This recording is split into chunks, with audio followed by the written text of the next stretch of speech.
우리나라가 개발해서 실전 배치한 미사일은 종류별로 다양하다.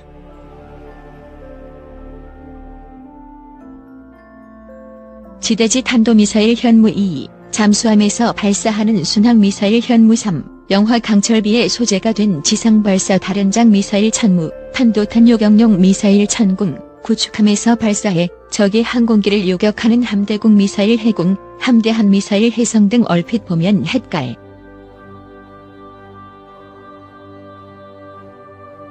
그런데 땅과 바다에서 발사하는 미사일뿐 하늘에서 전투기가 발사하는 미사일은 없다.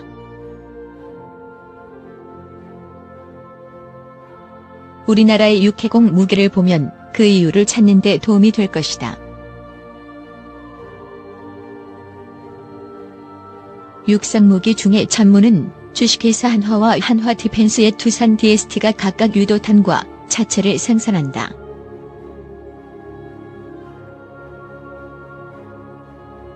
잠수함도 209급, 214급을 국내 업체 대우조선해양, 현대중공업가 생산하고 있어서 현무 3이 탑재돼 있다. 구축함도 국내 업체에서 만든다.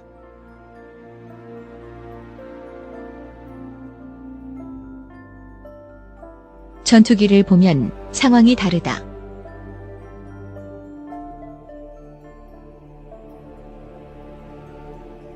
F-15K, KF-16은 모두 미국에서 수입하거나 면허 생산한 것이다. FA-50은 한국항공우주산업카의 제작이지만 속을 보면 복잡하다.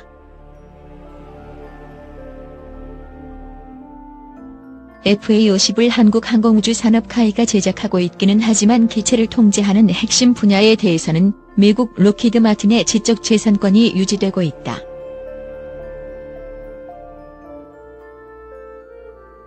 핵심 분야는 임무 컴퓨터 미션 컴퓨터를 중심으로 하는 비행 시스템을 뜻한다. 미사일을 전투기에서 발사하는 것도 임무 컴퓨터와 연계돼 운용돼야 한다.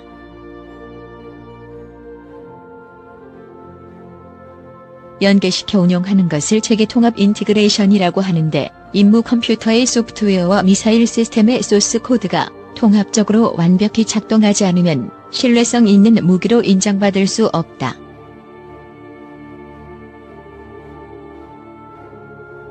이렇게 연동시키려면 임무 컴퓨터와 미사일 제작사가 필요한 민감 정보를 공유해야 한다.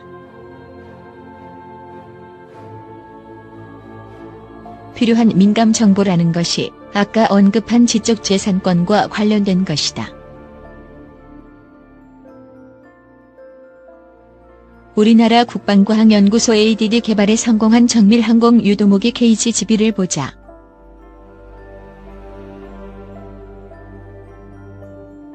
KGB는 코리아 GPS 가이디드 봄의 앞글자를 따서 만든 이름이다.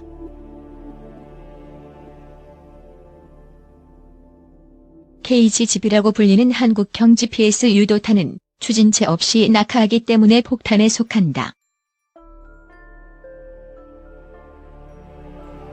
KGB는 FA-50도 탑재하고 있다.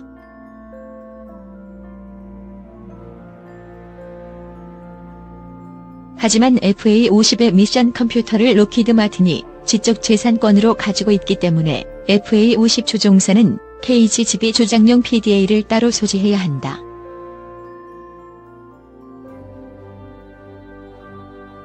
PDA와 KGB는 블루투스로 연동된다.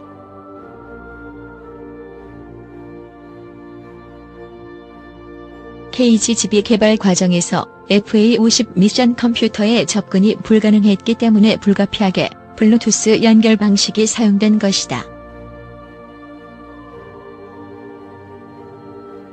FA-50 제작업체인 한국항공우주산업카이는 물론 ADD나 공군에게는 록히드 마틴의 지적재산권이 금단의 영역이라는 뜻이다.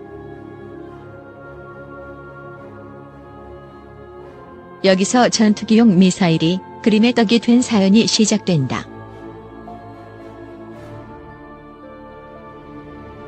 FA-50은 국산 경공격기지만 임무 컴퓨터의 핵심 노하우는 록히드 마틴이 우리나라와 공유하지 않고 있는 분야다.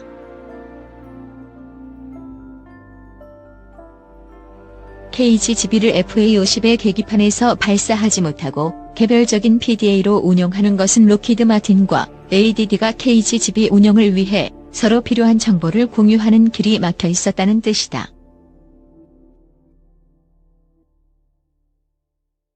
KF-X 공중전 이미지.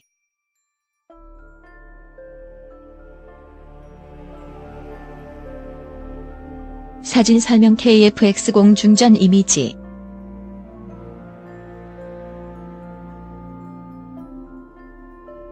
우리나라 무기 개발자의 입장에서는 전투기용 미사일 개발은 차원이 다른 영역이다.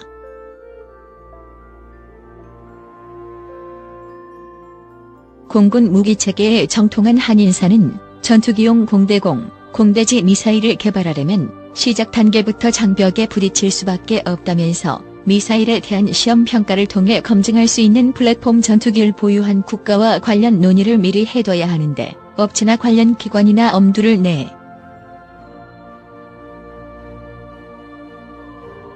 여기서 얘기한 플랫폼 보유 국가는 미국을 뜻한다.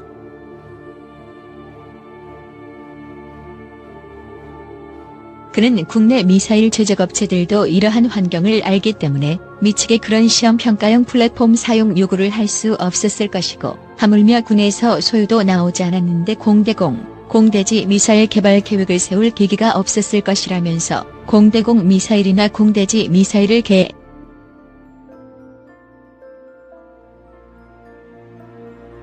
변화의 조짐은 지난 10월 공군 국정감사에서 목격됐다. 공군은 업무 보고에서 전력 증강 계획을 밝혔는데 적이 중심 표적을 정밀 타격하기 위해 장거리 공대지 유도탄 2차 사업으로 타우러스 근무기 체계를 국내 개발할 계획이 그것이다. 시간을 돌려 타우러스 도입을 논의하던 4에서 5년 전으로 가보자. 이 미사일의 제작사인 타우러스 시스템은 독일의 MBDA와 스웨덴의 사부 다이내믹스가 공동으로 설립한 회사다.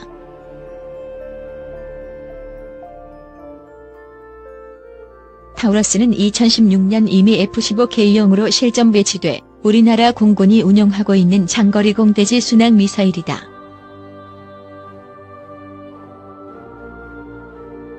그런데 타우러스 미사일을 F-15K에서 사용할 수 있도록 체계 통합하는 과정에서 우리나라는 철저히 배제됐다.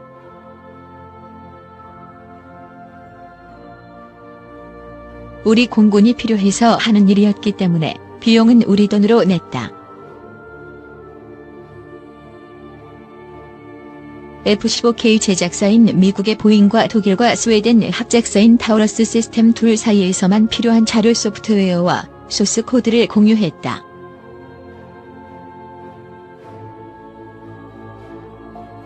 돈은 돈대로 내면서 체계 통합 과정의 내밀한 정보는 그야말로 딴 나라 얘기일 수밖에 없는 국제사회의 냉엄한 현실이었다.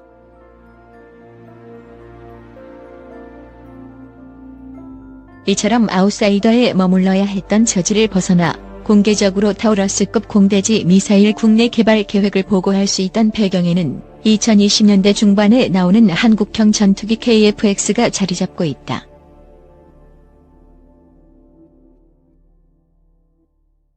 업계 관계자는 한국형 전투기 개발이 구체화되니까 공대지 미사일 개발 사업도 가능해진 것이라고 말했다.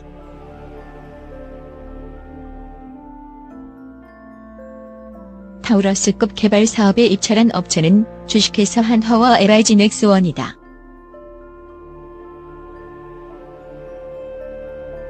공대지 미사일을 공대공 미사일보다 앞서 개발하는 것은 개발이 쉽기 때문이다.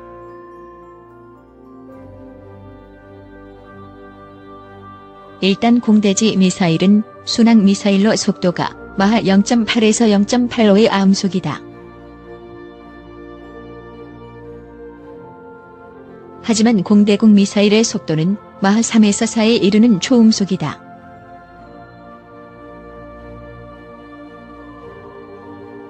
공대지 미사일은 느린 속도이다 방향을 급격히 바꿀 필요가 없지만 공대공 미사일은 회피 기동을 하는 목표 전투기보다 더 민첩하게 기동해야 하기 때문에 미사일 본체가 버틸 수 있는 중력 하속도가 40G 이상 된다.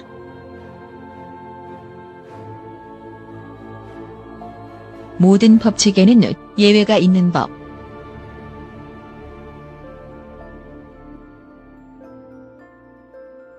자체 플랫폼 즉 자국산 전투기가 없는데도 공대공 미사일을 개발해 잘 쓰고 있는 국가가 있다.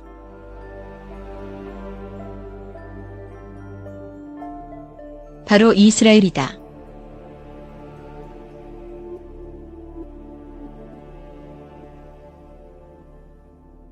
파이톤 5 단거리 공대공 미사일과 IW 중거리 공대공 미사일은 이스라엘의 라파엘사가 개발 제작했다.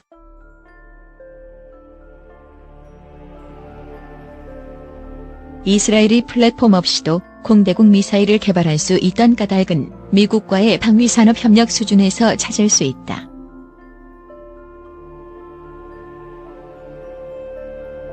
미국과 이스라엘의 안보 협력 관계는 다른 의미에서 제3국의과는 차원이 다른 영역이고 타의 추종을 불허한다.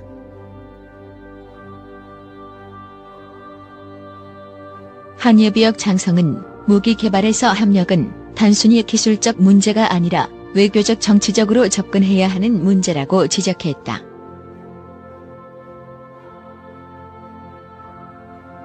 일각에서는 공대지 미사일이나 공대공 미사일 분야는 이미 미국과 유럽의 업체들이 시장을 장악하고 있어 우리나라의 후발 업체들이 뛰어들기에는 리스크가 많다는 지적도 나오고 있다. 방위산업계에서 후발주자라는 약점을 딛고 조금씩 사업을 확장하는 데 성공한 사례를 다시 목격할 수 있을지 5에서 6년 후쯤에는 알게 될 것이다.